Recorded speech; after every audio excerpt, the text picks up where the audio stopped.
driver. What would you say to that? Well, there are at least two, probably more interpretations of the videotape. Many of my son's advocates, supporters, and me as well, don't accept Mr. Bryant's interpretation of the video, basically saying that his inability to manage the car in an appropriate manner, to the point where he ran my son down and drove him and his bike forward by at least 30 feet, was based on fear. There were initial reports that came out before the identity of the driver and the identity of my son and his background were known, that suggested that the incident was a road rage incident in which Mr. Bryant was the enraged party. So there are at least two interpretations of that particular video, and I'm sorry, but most of us who advocate for my son don't accept that the video tells the story that Mr. Bryant, that the video confirms the story that Mr. Bryant tells, the phantom swing that we call it, where Mr. Bryant says that as my son passed by on the driver's side of the car, he took a swing at Mr. Bryant, and there are varying degrees of how close that swing was, depending on whether you're hearing the story from Mr. Peck in statement in court, or whether you hear it from Mr. Bryant in his book or in interviews he's given. But if you look at that videotape, there is no sign that my son swung at Mr. Bryant at all. Mr. Peck, in his statement to the court, made what I consider to be a strange statement, saying, well, there are missing, his video experts say that there could be missing frames that did not catch the swing as it went by. Why would a security company or a business owner put up a security camera that wouldn't catch that kind of activity? Mr. Bryant? I'm not saying that Mr. Bryant is lying. I'm just saying that Mr. Peck and his team would more appropriately have questioned that evidence, and if it had gone to trial and they had done their job, they would have cross-examined that kind of evidence diligently, and they didn't. I see. Bryant ran my son down, and that's the term I use. Mr. Peck and Mr. Bryant minimized what happened, but my son was parked on his bike at least 2 bike lengths in front of the car, facing forward all the time that Mr. Bryant claims he was being terrorized by things my son was saying and doing.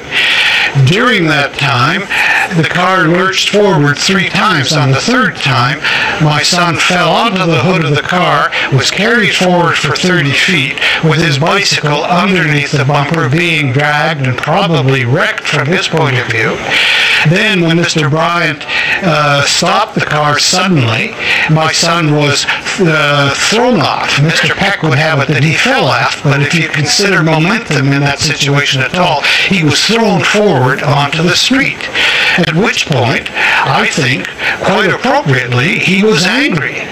Mr. Peck, again, in his statement to the court, says at that point, but Mr. Sheppard was not seriously injured at that time because he got up within 2 seconds. I'm not sure how he's qualified to make that statement. He's neither medically or first responder trained. But having said that, of course my son would have been angry. When he got up, though, what he is quoted as saying to me by the police, and I believe in Mr. Bryant's book, I haven't got that far into it, my son said to the people who were around, "You're my witnesses, you're my witnesses." Is that the kind of thing that someone would say to someone he intended to attack? I'm not saying Mr. Bryant wasn't afraid at that point. I'm sure that my son looked, when he got up from the pavement after what had happened, like the Incredible Hulk.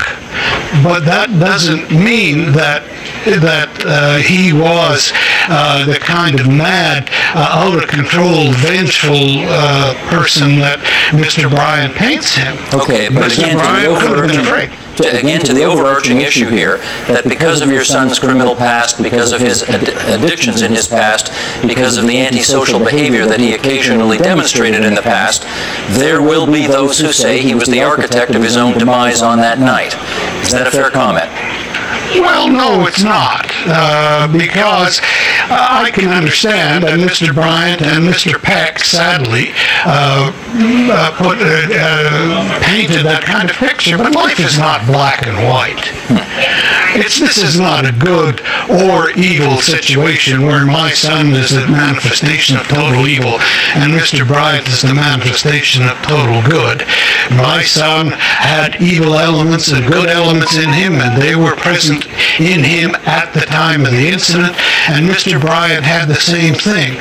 When the story first came out, and that's what people are still remembering, it was painted as an idyllic even where Mr. Bryant, innocent, and his wife out having a romantic tete-a-tete on their 12th anniversary.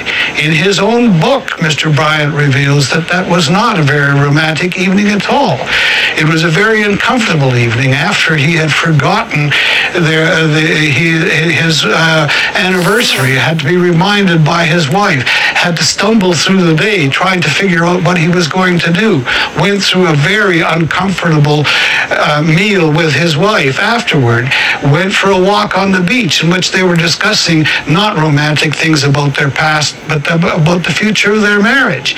And then you come to a situation where he's confronted by someone who refuses to get out of the way of his vehicle after the light changes. Now, the situation, as I've just described it, is a whole lot different than it was presented to the people through the media and through Mr. Peck and Mr. Bryant and his lawyer until the case was dropped. So it's not a situation of a romantic, innocent person out having his idyllic evening interrupted by a madman. That's the story that Mr. Bryant and his defense team painted because that was the story that they had to paint. Okay. But that doesn't mean it's true, and there's nothing other than Mr. Peck's accepting of it and having put it on the record as true to make it true.